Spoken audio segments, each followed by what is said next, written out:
On the eastern tip of a billion-year-old chunk of granite, already old as God in some long-gone Beothuk dawn, sits Canada's oldest city. Will you look at that harbor view? St. John's, Newfoundland. If that's the last thing I saw, I'd die a happy man. Jeez, I hope he felt the same way. For me, St. John's is candy-colored houses, unusual street names, and people with a culture all their own. Indeed, I use me old cock along with your big jib draw. And they say Quebec is a distinct society. This is my father's country. To ambassadors of the human heart will make you remember why life's about living. Like the waitresses at Velma's.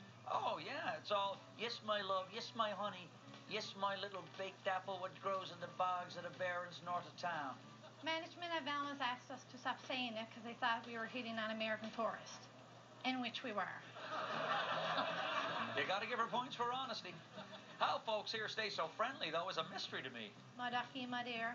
What with St. John's officially being the cloudiest, snowiest, windiest, and wettest city in the entire Dominion. We're the weather champions.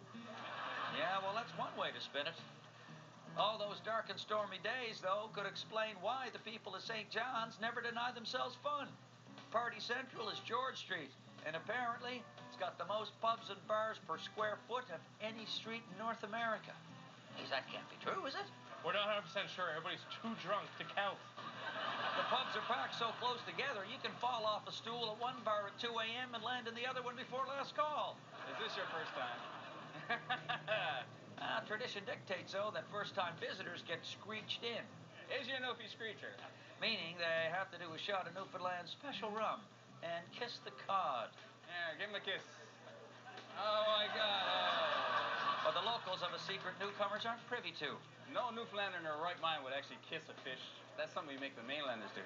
Even though St. John's is burned to the ground more times than a pyromaniac's meth lab, it's still got plenty of beautiful historic places to see.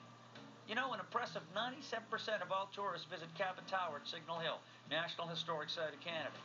Of course, the other 3% are too wobbly to make the climb after night partying on George Street. We'll go next time. Doesn't seem to be hurting. Signal Hill is where, in 1901, Marconi got the very first transatlantic wireless signal. Thank you, Marconi! Sometimes I wish it was the last.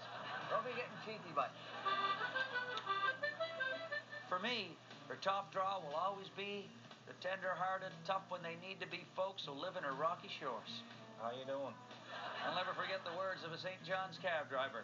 He said, "You've come to the prettiest place in the world, with the finest food in the world, and the friendliest people in the world. And if you don't believe me, boy, you will not be getting up."